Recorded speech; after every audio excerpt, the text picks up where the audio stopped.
Good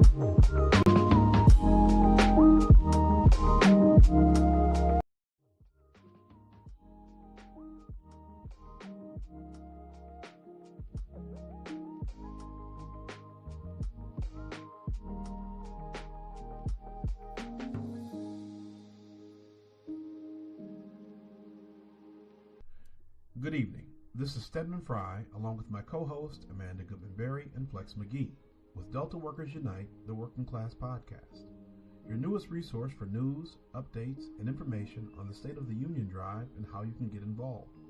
We'll bring you interviews and stories from workers just like you and us who want to share happenings as they see them.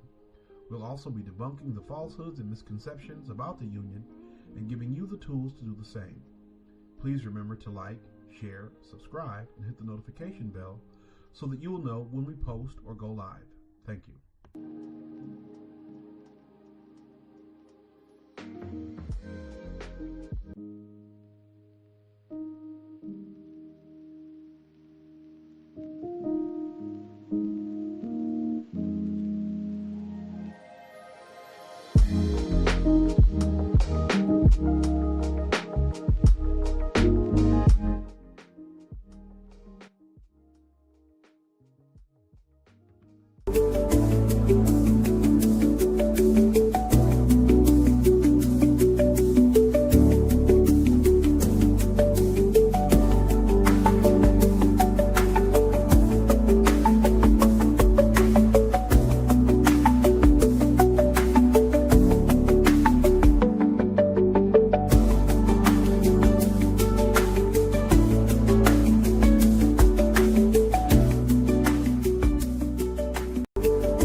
Good evening, everyone. Let me change my view.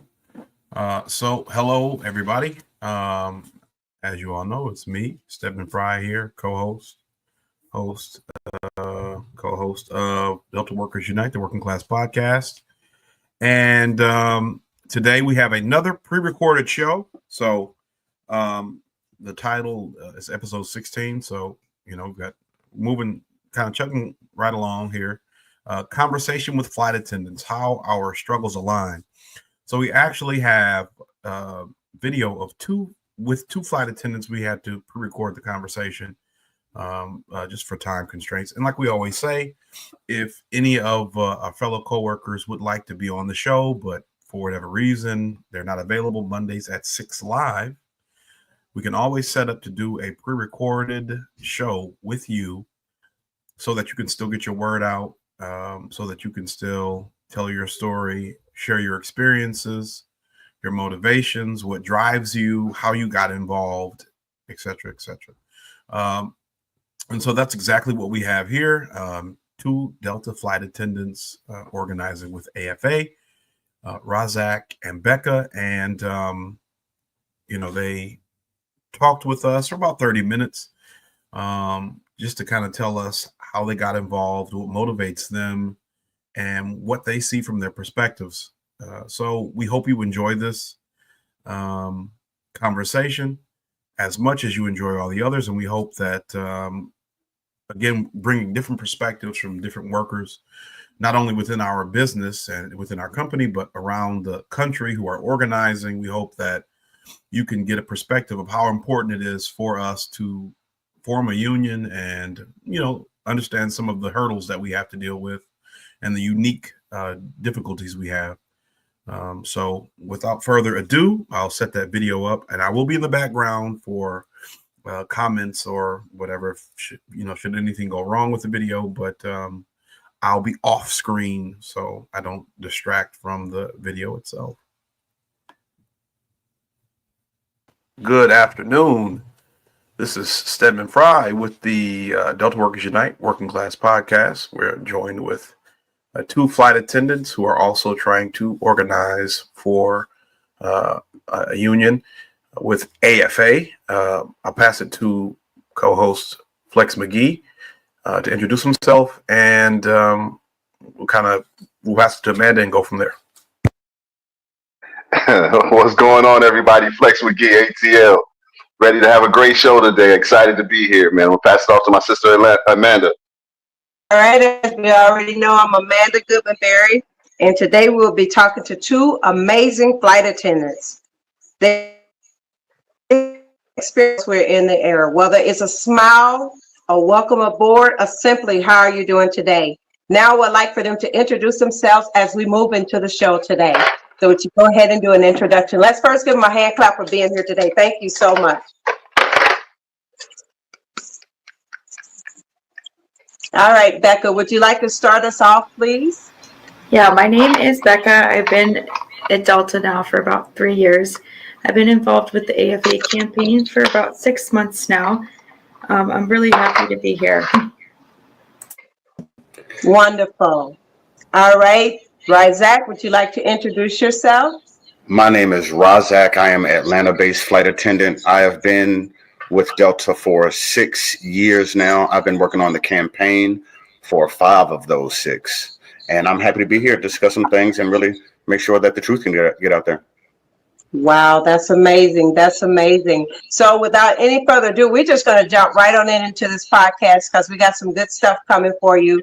And I think that you're going to be very excited with what the flight attendant has to say, and also combined with a little bit of what the ramp has to say, and how we're all in this fight together to try to unionize Delta Airlines. So one of the things I like to start off with is what made you want to become a part of this organizing drive? So whoever would like to take the first can go ahead. What was the breaking point that made you actually say, I'm going to help organize Delta Airlines? Okay. I'll go ahead and start that off. Okay, go ahead. So it's multiple reasons, but the 2 reasons that really stand out to me the most, that really drive me the most, are one, I have union experience as a musician, and I've grown up in Atlanta, Georgia, as a musician. And usually, whenever you have an event, or it's a lot of different things that happen. There's a lot of exploitive habits that happened with the entertainment. And when I first joined a union, because I just happened to get a job somewhere where they were already unionized, I didn't really know much about it. Growing up in Lithonia, Decatur, that's not a topic that you hear about a lot. So my very first meeting, they're talking about the things that they were going to do and give and what it was all about. And I'll never forget, it was a childhood friend of mine I've known since junior high school, and we nudged each other and was like, wait, is this what a union does? Because all the things that we've grown to be, we thought was culture and in terms of the entertainment industry that were very exploitive, they had already marked them out. So if you're going to cancel, to save money, if you're going to cancel entertainment within 24 hours, you got to give them you got to pay us our money anyway. If you did planning, you still got to give us our money. We can't be cut at an expense, which then later on went to 48 hours. Another one was like, you can't have us rehearsing for more than 45 minutes without a 15-minute break, which is another thing that we just grew accustomed to, for rehearsing for hours and hours just because they told us to. So that was the first green flag that I got, that actually unions were here to help us. And then the other one that I really want to mention is because I consider myself a very realistic person. I look at the landscape, I read the tea leaves. We all live in this country. Love it or hate it, that really doesn't matter. At the end of the day, we live in a capitalistic society. There is a fiduciary responsibility for every company lead to give to their shareholders first and to their executive board second, not their labor force. There's only one legal entity that will put their shareholders, which is the labor force, first, and that is a union. And even though there's all these workarounds and things that they say, at the end of the day, there is only one thing that is legally recognized by the government that you can take to court, that you can fight and be right, and that is to form and join a labor union. Wow, that's amazing. That's amazing. Becca, or anyone has anything to add to that? That's amazing. Oh yeah, I don't have a story as amazing as that. I wanted to become more involved because I didn't even really know what unions were before I even came to Delta, but just that they pushed it so hard against me made me go, what can I do about that? I hear all these stories from my coworkers where it's horrible, and the end of the story would be different if union was there. It would be different. And that's why I just wanted to become more involved. I found a lot of community becoming more involved with my union, which I really like, even before we even have one. And I feel like the company wouldn't fight so hard if it wasn't such a wonderful thing to have. Wonderful, fun. Flex, I think you had something you wanted to say. Did you? Yeah, absolutely. What I really wanted to do, I wanted them to do is, I want them to actually explain what a flight attendant's duties are. Like, just give the people a little bit of, what it is that they're responsible for and what they do. Just because some people, they just think you walk around and serve drinks. They don't understand that you're in charge of our safety and, all of those things. So if you could just give them, just give them a little detail about what it is you actually do every day. Great question. Okay. Besides, passing out Cokes and greeting, we are primarily there for your safety. We go through a very extensive training that we have to, get a whole entire airplane evacuated less than like 60 seconds. And we have to do that, go back to training like once a year. And we do take a lot of pride in that, especially during COVID. I feel like we definitely made people to know that we are primarily there for your safety. Rasaq, do you want to add to that? I'd love to add to that, and what I will add is not a term that I use very often, but that doesn't mean that I don't believe it to be true. And we literally are the first responders when you're flying in this little can, and it's nothing but 200 people. Pilots are locked up in the front, and it's 4 flight attendants. Rather it be you're choking, it could be an allergic reaction to something, it could be seizures. It could be something as grave as physical danger. We're the first ones to be there. We have to, one, always have our situational awareness to be looking around. So even when someone says, oh, that flight attendant was on our phone, we might have been looking on our phone because we're seeing a passenger. And it's something that's like, all right, I want to investigate further into this. So don't think that it's always mindless scrolling as much as it is. We're on a constant look to what's going on, not just for emergencies, but also for your comfort as well, because there are areas where we do have a little bit of downtime, and that's when the comfort does come first. But more than anything, we are the first responders of a group of a couple hundred people that are crammed into this little space for hours at a time. Wow, wow, wow, wow. So I want to talk a little bit about, because we have the same problem. We're kind of like merging the conversation between what is happening with the flight attendants and also what is happening with the ramp workers, the cargo and tower. So fear has been one of the biggest issues that we face even on the ramp.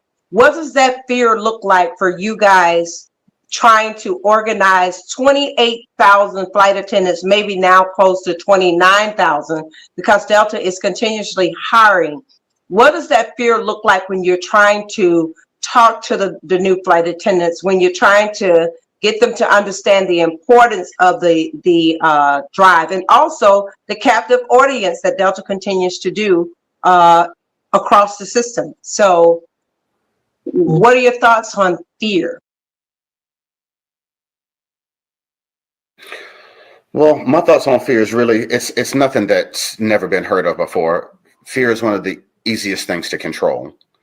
And at the base of it all, it's all about control. The end goal is is control financially. But at the very root, step number one is to get us fearful. So by sometimes using some somewhat unsavory tactics, sometimes some misleading tactics, that fear is put in place, and it starts very early with the captive audience meetings. There's a lot of things that are implied. They're not necessarily written in rules, but they're implied with a good amount of force to where you just realize, okay, this is part of the company rule. And like I said before, it turns into a part of that culture. So then fear becomes a part of the culture. Well, I don't want to be fearful at work. Especially when my job already, as mentioned before, is to make sure I have to take care of other people. I have to make sure that I'm coming back to my family in one piece. And now I have to be fearful of what may happen because of purely economic reasons and or public relations reasons. Well, Becca, did you have anything you want to add to that? Because I'm sure Flex got a lot he can add to what that looks like from the ramp side and operational side for us. Yeah, I mean, we're 28,000 flight attendants. I feel like if anything, maybe we should be the ones scared of. The more confident we are to being open and talking about it, knowing our rights, talking about unionization, I feel like the less we do need to be scared of. But Delta is really good at that with these tactics, especially when people are coming in new to the company. So I feel like, it's my job to make people feel more comfortable being like, hey, we can talk about this and it's safe. I'm your safe space to talk about union. And I mean that with every single person, ramp and flight attendant. Great job. So one last question for you, Becca. You said that, you've been with the company for 3 years and you just became a flight attendant 6 months ago. And am I correct on that? No, I meant I became involved with the union 6 months ago. I've been a flight attendant for 3 years.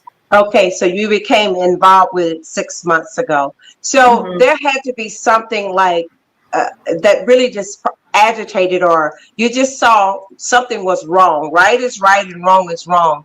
Did you see so many wrongs that wasn't right that made you decide, hey, I need to get involved in this union drive to try to help unionize our flight attendants? Yeah, I mean, it goes back. Nothing. I've been very fortunate. I have a squeaky clean record, I would say. But after Broad Stripes, I became a little bit more involved, where my eyes just became wide open, and I felt that, like, I've always been very supportive, but I wasn't the one that you could come talk to. Like, I didn't make an effort, I guess you could say, because we have thousands of card signers, but only 5% of us are activists. So I kind of just stood back and be like, what can I do to be more involved, to really get this going? Because I looked at this Broad Stripe situation. I felt if we had a union involved, a lot of these horror stories would have gone so much differently.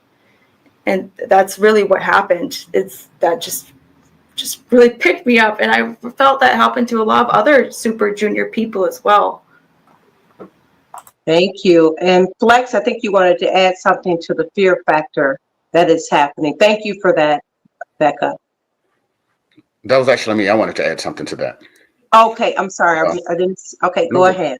Something that I try to tell a lot of flight attendants, especially because a lot of the time what we're here, and we're hearing this because this is what flight attendants are being told, that if we form a union, we'll lose profit sharing. If we form a union, we'll lose the 8A system. First of all, we won't, because that's retaliation and that's illegal. But beyond that, if you fear what the company will do, once you have legal representation, once you have a contract that has to be abided by, how can you fear that more than what you will fear what they do when you don't have representation, when they can do whatever they want, whenever they want, however they want? They dangle these carrots now because they know we're in that process. But if we was to stop this process, it would be nothing but the stick from that point. Wow, that's awesome. That's awesome. That's awesome. That is awesome. I just want to say, I want the viewers to see, I'm trying to time my applause, so I'll just save it for the end of the podcast so we don't have to worry about mistiming the applause. But I have had a couple moments where I feel like it was really applicable. That's okay. So Flex, you've been on this as long as I have, and another thing we were talking about was like staffing. The staffing of the flight attendant, the staffing of the ramp, just staffing around the system. What has that staffing looked like for? I would say let us talk about the ramp, and then we talk about the flight attendants, because we want to make sure that we're also letting the ramp, cargo, and tower also know that this is a joint effort. This is not just flight attendant. This is not just for us. This is just to get people to understand the importance of why we are seeking unionization, the importance of why we need other people to come aboard and help us get this done, because there's no way that just the Beccas and the Rasaqs and the Flex and the Stepmans and the Amandas can do this alone. There has to be people on top of people to unionize that amount of flight attendants and that amount of ramps. So let's talk a little bit about that staffing and how Delta continues to hire and keep hiring and hire to try to keep us from reaching that goal. So how has staffing played a role in, whoever want to snatch this, it can be us or the flight attendant, how has staffing played a role in that for trying to get more cards? Well, I'll answer that because I feel like I've been a little quiet. I'm doing some stuff in the background, so I know you see me look down and you see me, my eyes kind of going all different places. So I don't want the viewers to think that I'm ignoring anybody. But I think one of the big issues with staffing that we have, that I've experienced personally, is it seems like we might have more people in real numbers, but we have less people in physical bodies. So I know, like on the ramp, I've had times where I'm coming to the break room and it's like empty, or I'm in the parking lot and I'm coming to park in the morning and it's empty relative to what we might expect in the summer, like peak time or whatever. But what that does, when you have those numbers on the books, when we talked about when Richie was here, those are people we're responsible for getting signed off. So if we have 20,000 people on our books that we're responsible for signing cards for every 12 months, we have to make sure that we get those people's cards signed. And so, now instead of what might really be 15,000 actual workers, a more manageable number that we could get done in a reasonable amount of time, we have to wrangle with, 20,000 on a list. And it's hard to really pin down how many people are on that list, that are active and not suspended. We do the suspension thing and not the firing thing, and who's long-term out and stuff like that. And it also, it beats you down, right? Because you're more tired. So you don't have the opportunity to when you have that discrepancy between cards and physical bodies, you don't have that opportunity to go out and get more cards signed, right? You're doing more work with less people and you're having to be responsible to sign more people, right? So now I've got to figure out how I can go and talk to what seems to be hundreds of people, at least tens of people, new people daily. And then you see them in training class and they seem to disappear and you never see them again. So from the ramp perspective, at least from the Detroit perspective, the staffing issue in that regard is very tough on my end,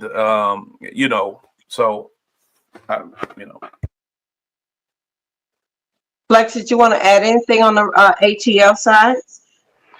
Yeah, and I kind of want to bring a little focus because it's two separate conversations. Like Okay. staffing is an issue in Atlanta. Staffing in Atlanta at least has become to numbers on a spreadsheet. The numbers on the spreadsheet don't necessarily equate to what we actually have in certain areas when we need this, that, there, and the third. I remember one time our staffing director told me that we have enough staffing in Atlanta. And I said, well, if you're telling me we have enough staffing, and he told me we have enough staffing, but they might not all be allocated to the right place. I said, well, if you're telling me we have enough staffing but they might not be allocated to the right place, then somebody somewhere isn't doing their job correctly. Because everybody in Atlanta will tell you, hey, we don't have enough people to do. They want us to do this. I know just as recent as last week, we had people from ACON course having to walk all the way over to Econ course to work a flight. You guys know how massive Atlanta is. So I have to go over there, work a flight over there. Then I'm still going to have to come back to walk back over to my area to work another flight. Atlanta this isn't like a Buffalo, New York style station. You know what I'm saying? This is a massive operation. Telling somebody to go 4 or 5 concourses over, we're really not having to wait for them to get there and back. As the kids would say, that's diabolical. You know what I'm saying? They gotta tap in with the youth. But as far as the actual trying to catch cars, we're always chasing cars because our numbers are forever in flux. You know what I'm saying? So we got some good people who signed cars with us that went upstairs. We got some good people that went over to the tech ops. We got some good people who became flight attendants. You know what I'm saying? So our number is always in flux, and nobody can ever look at any of the who's in what station. Like I know in unionized situations, you can look at whatever station you want just to see where your seniority fits in.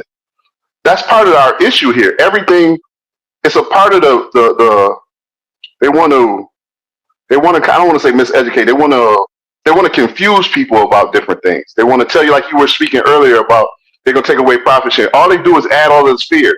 So it's our job to actually bring the education to the table, to educate our coworkers about what the truth is about this stuff. But then they'll tell them, they're going to have them question you as a person bringing them who's in the same situation as them.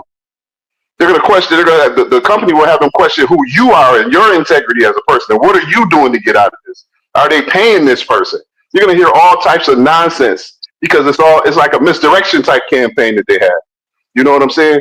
They don't necessarily lie, but they omit certain parts of the conversations. And that's really what we're fighting against as far as the staffing and as chasing down cars becomes. You know, that's why I said that's kind of two separate conversations, how we work and how we organize.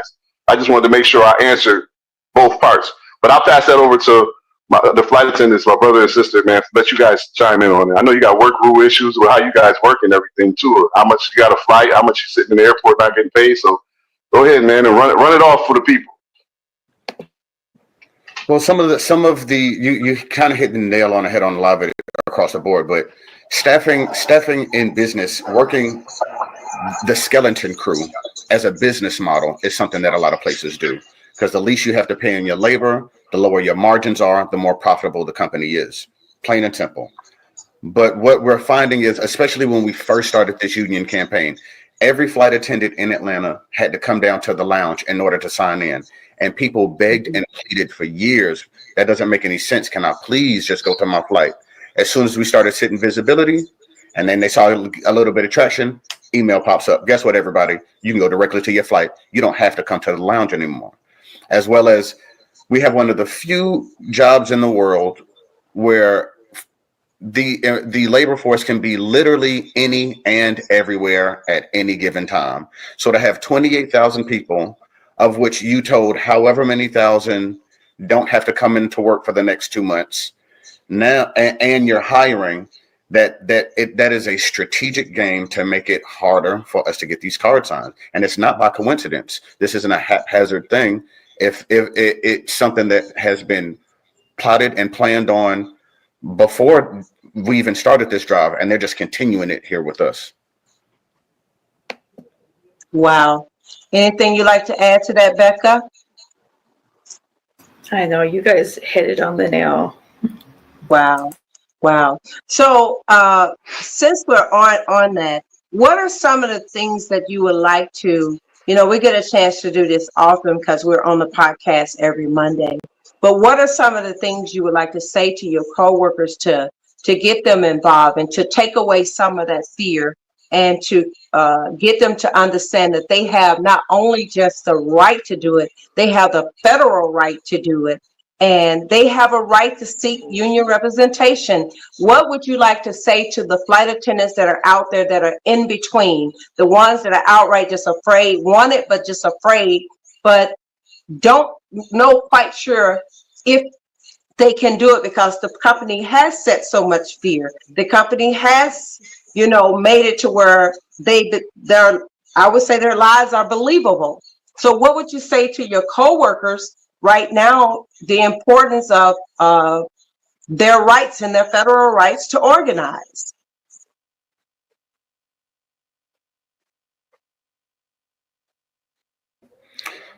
Well, it's a few things that I'd like to say. One, I want to bring, when you're fearful, just understand there is actually nothing to be afraid of. They are the ones that are afraid, which is why they're trying to reverse it. There's nothing to be feared, because not only is it federally, legally protected, we're physically not doing anything wrong. Who has more to gain? Me, the person that works next to you. I'm not taking anything from you. Or a group of people who receive bonuses based on how little they give us. So if you're afraid, I'm not saying you got to jump in and do everything that I've done the very next day. I didn't get to the point where I'm doing everything I've done in one day. I kind of stepped in a little bit. I leaned in a little bit further and got a little bit more comfortable. So if you can just do 1% more of what you're doing and let that get comfortable to you, then do 1% more. Then let that get comfortable to you. And we're willing to meet you where you are. We have the same jobs. We are genuinely peers. So it's nothing to be afraid of on our end. Just understand there's more to be afraid of if you're floating out there by yourself than us as a 28,000 collective. That's nothing to be afraid of. Absolutely. Absolutely. That's really good. Anything, Becca, you would like to say? You know, I am a flight attendant for flight attendants. I am not a multi-billionaire who thinks he knows what's best for me. I mean, Ed Bastian makes 1,000 times more than I do, but I don't think he works 1,000 times hard as I do.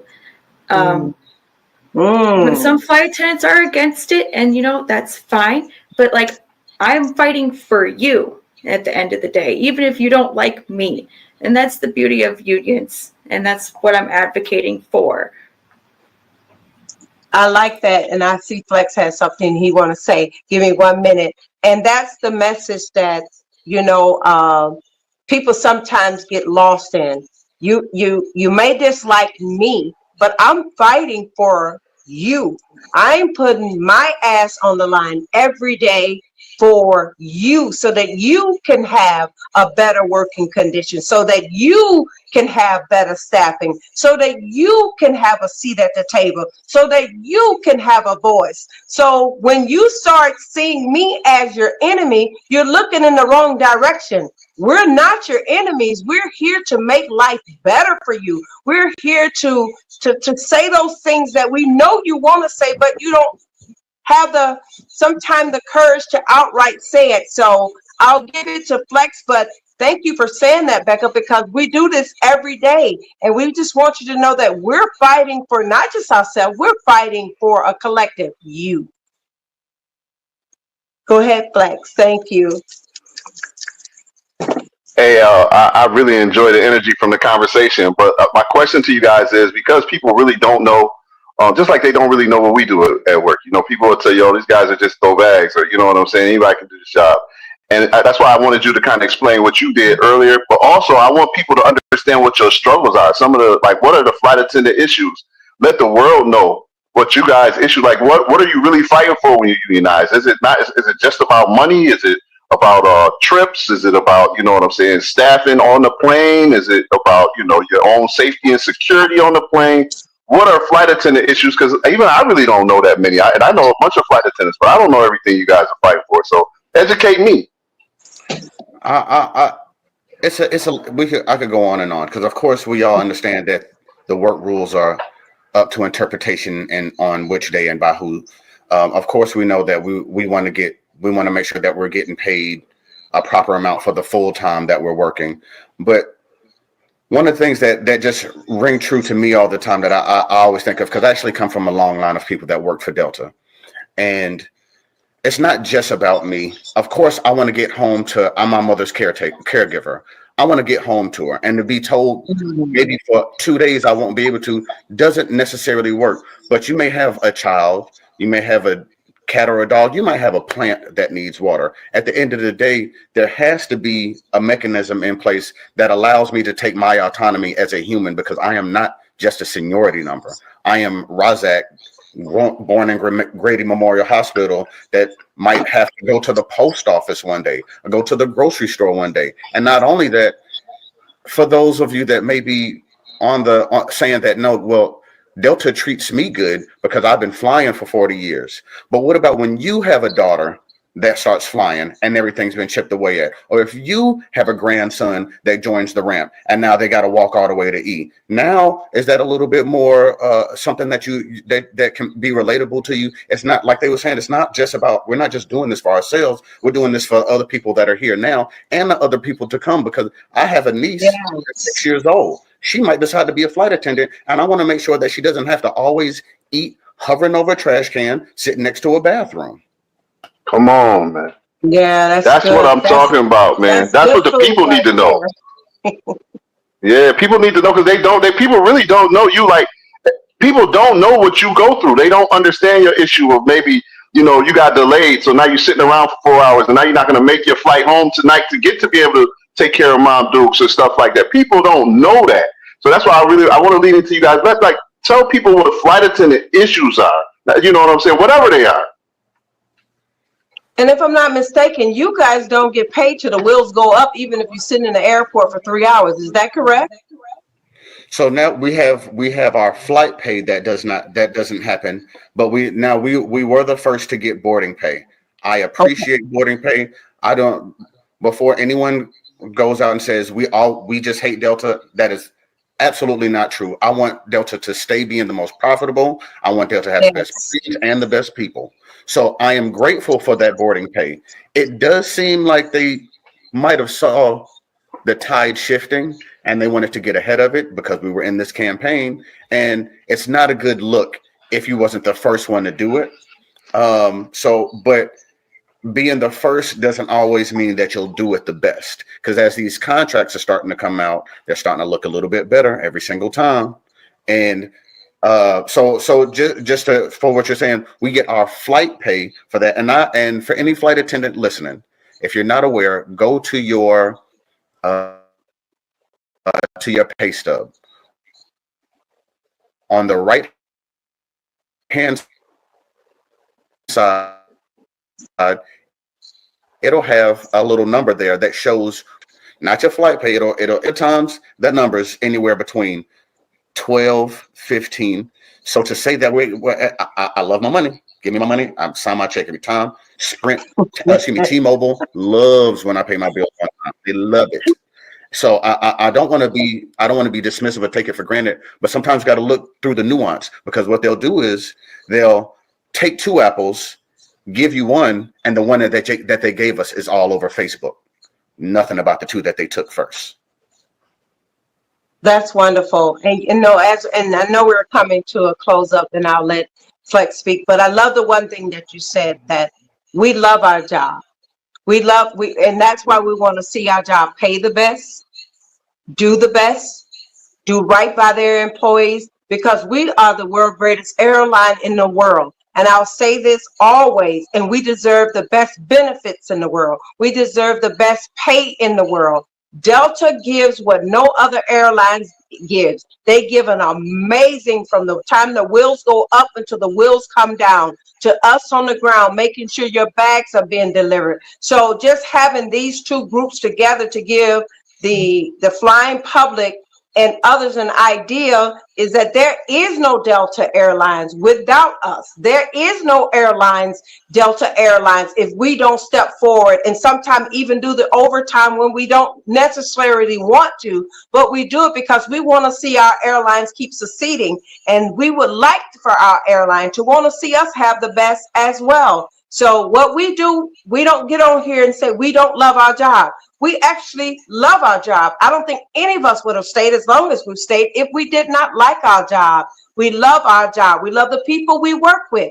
And we work through snow, ice, heat, all conditions. So I'll give it to Flex, but I just wanted to bring it home as to what the brother said, is that we're not walking around saying we don't love our job, because we do.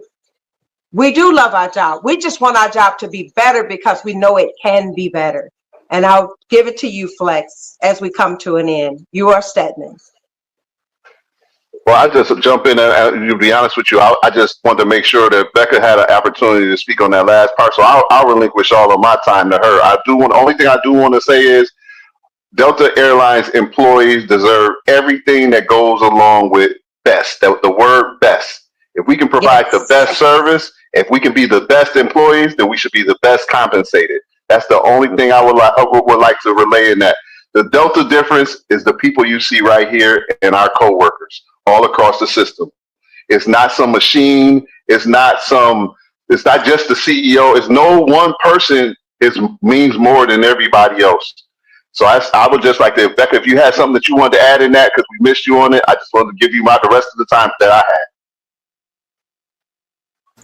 No, I mean, I was fine. I feel like everyone is saying fairly valid things, and I'm just here for the ride. I do feel like everybody in this room is why we are on every single top 10 list. Like, we are the best. Like, it's not just one person in this company. Like, we as a collective are the best of the best. So, like, why are we number one on this list, but we're bottom compensation? Like, it speaks for itself. It really does. Field goal. That was good. That was good. So as we come to an end, I just want to give a sincere thank you to you guys for taking out the time. We did a lot of nuggets to get this to happen today. So I just want to thank you for coming in and talking with the flight attendants, talking with the rampers. We appreciate you, and we welcome you back at any time you want to come back on this podcast.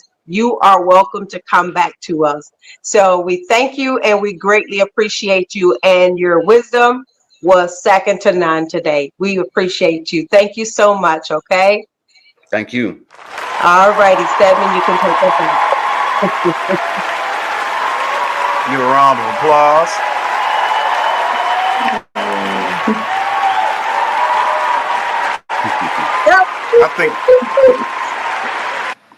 I think we can end it there.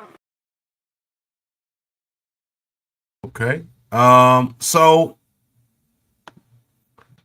I think that was a great episode. You know, it was a great opportunity for us to do some cross-departmental work, right? We got a chance to get some conversation we don't normally get to have, especially on the ramp. You know, we may see flight attendants in passing, and you may have some, you know, nice, brief interactions, bringing jetway bags up or pink tags, or, you know, walking through the terminal, or, you know, if you take the non-AOA bus or something like that, right? You may get a chance to see flight attendants, and sometimes you can have a perception of how they think or how they feel about us on the ground, right? But having the opportunity to share the stage with Rasaq and Becca, and being able to listen to them and hear what motivates them, and hear how they know and feel that a union would benefit them and why they're involved. It you know, it is motivational. I think it can be motivational and informational for all of us. So hopefully, you know, we can get you all to share and like, and get some flight attendants to like and share this video, so that we can show how, you know, we're all interconnected in this struggle for workers' dignity at Delta Airlines. But yeah, I think, you know, overall, this was a really good show. And I thank you all for joining me here tonight. My other two co-hosts. Amanda joined in the comment section, so she was here. Flex wasn't able to be here, or at least not that I know of. But on behalf of them, you know, I appreciate you all for taking time out to be here. And, you know, I'll do my closing that I always do. First, let me get myself situated.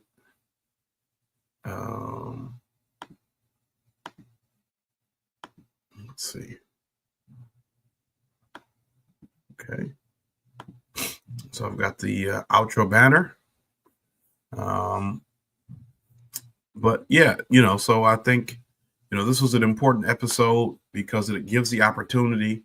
You know, the pilots are the only unionized work group at Delta Airlines, and they have been for a long time. And the flight attendants get to work with the pilots every day. And so sometimes I think we have the perception that some of the flight attendants are not paying attention to the fact that the pilots are unionized, and they may not be interested. But I hope this video can kind of show otherwise, right? We can see for sure that that isn't the case. See, I got a comment. So before I head out.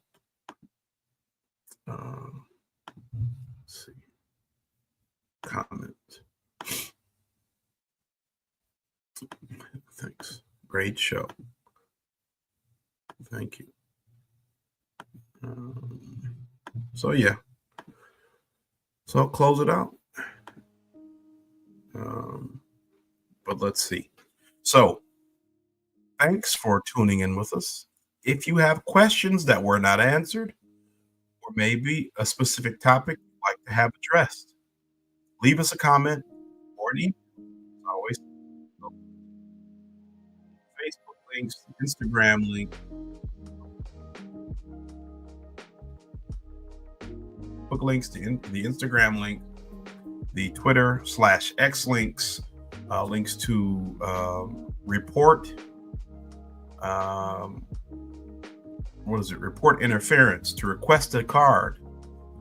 Links to any pertinent information will be in the description, and they're also located in the About section of the YouTube page.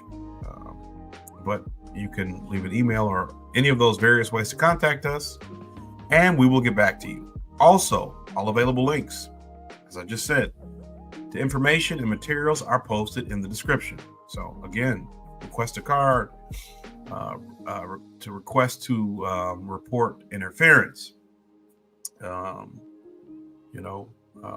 any of the music we use or any other relevant information that we have up is in the description. And remember, this podcast is powered by working people just like you. In solidarity, peace.